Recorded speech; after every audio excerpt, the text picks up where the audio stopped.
हम लोग जब छोटे छोटे बुतरू थे तब मोहल्ले के जवान लड़कों को मोहल्ले के बड़े बुजुर्ग कहा करते थे कि बेटा ऐसे ही क्यों घूम रहे हो, कुछ टेप टीवी रेडियो भी बनाना सीख लेते ना तो तुमको रोजगार मिल जाता। लेकिन कुछ दिनों बाद हम लोगों के जवान होते होते जो है टेप टीवी रेडियो का ज़माना चला गया, मोबाइल आ गया, फिर से ज़माना वहीं लौट कर आ रहा है। किंतु इस बार टेप टीवी रेडियो नहीं होगा।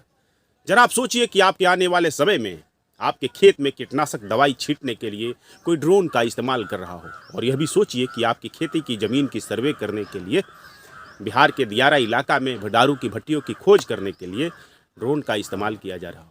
आप पटना हो या बनारस हो या इलाहाबाद के गंगा में नौका विहार कर रहे हों और मन कर लिया कि नाव पर ही खाने का पैकेट मंगवा लें और ड्रोन से डिलीवरी हो जाए तो कैसा लगेगा।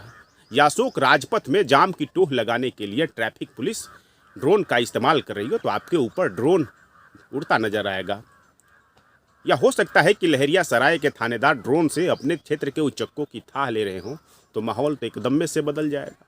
या बाढ़ की आपदा में खाने का पैकेट गिराना हो या जंगलों में बाघ गिरना हो, यह सब ड्रोन से होगा। स्विगी जैसी कंपनियां तो ड्रोन से फूड डिलीवरी का प्रयोग भी शहरों में शुरू कर चुकी है।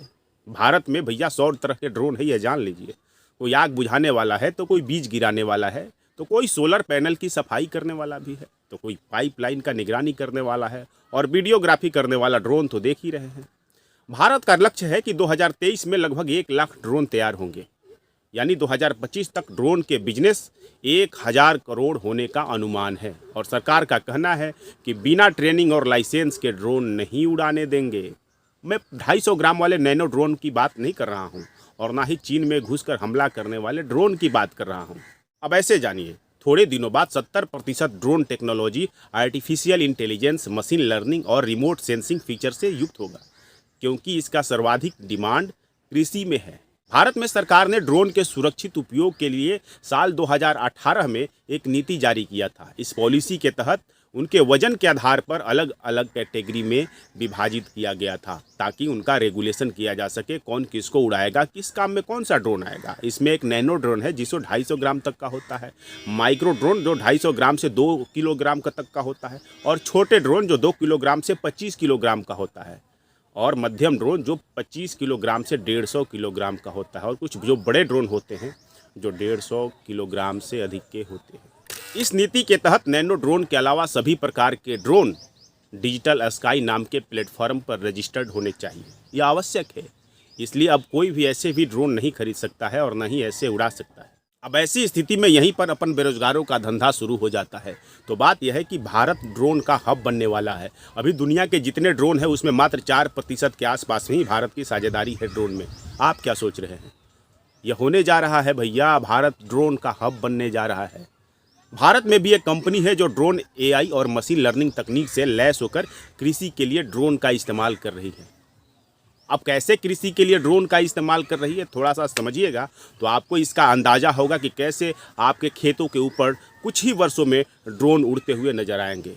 ड्रोन क्या करता है कि पहले एरिया को एनालाइज करता है। मान लेते अपने खेत के ऊपर आप ड्रोन उड़ा रहे हों तो वो पहले क्या करता है, खेत की एरिया को एनालाइज करता है, फिर अपनी बाउंड्री सेट करता है, खेत का आर पगार जो है ना, फिर वो GPS सिस्टम की मदद से, कैमरा और सेंसर की मदद से जो खेत की जो सूचनाएं हैं, जो उसे फोटो है, इमेज है, वो अपलोड करता है। फिर कई ऐसे AI से युक्त सॉफ्टवेयर होंगे जो पता लगा लेंगे कि किस कोने का धान किस कारण से पीला है और कहाँ कितना कीटनाशक की मात्रा छींटने चाहिए, यानी 3D मैपिंग तैयार हो जाएगा।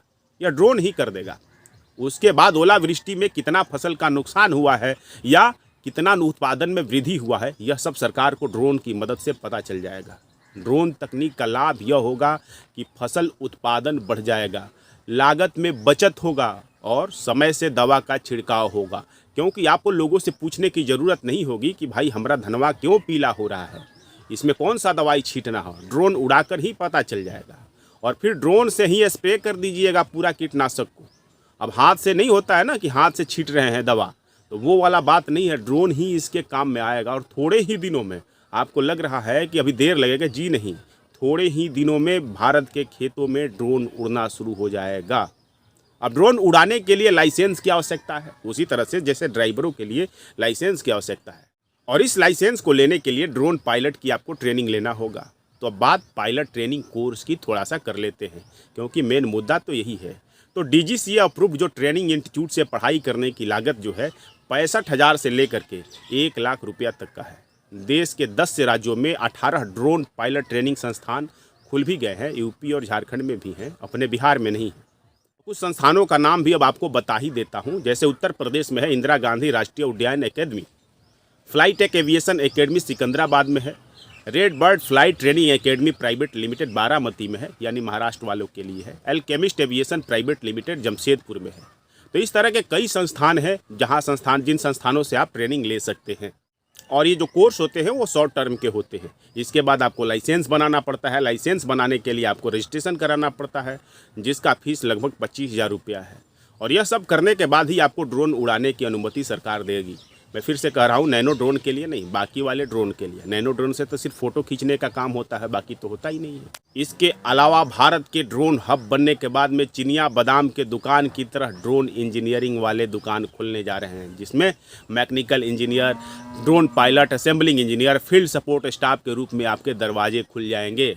यानी एक इलाके में 100 ड्रोन हो तो मेंटेनेंस का एक केंद्र तो होगा ही वहाँ पर। इसके लिए NCVT ने कोर्स अप्रूव किया है और देश के लगभग 122 ITI को यह कोर्स सिखाने के लिए अप्रूवल दिया है, जिसमें से 10 ITI तो बिहार में है और 15 ITI यूपी में है।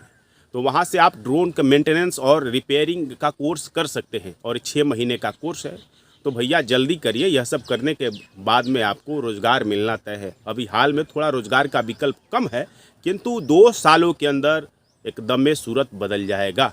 तो ये रोज़गार का सबसे बड़ा सेक्टर है और इसमें आप पीछे छूट गए तो फिर जिसको आगे जाना होगा वो तो चला ही जाएगा।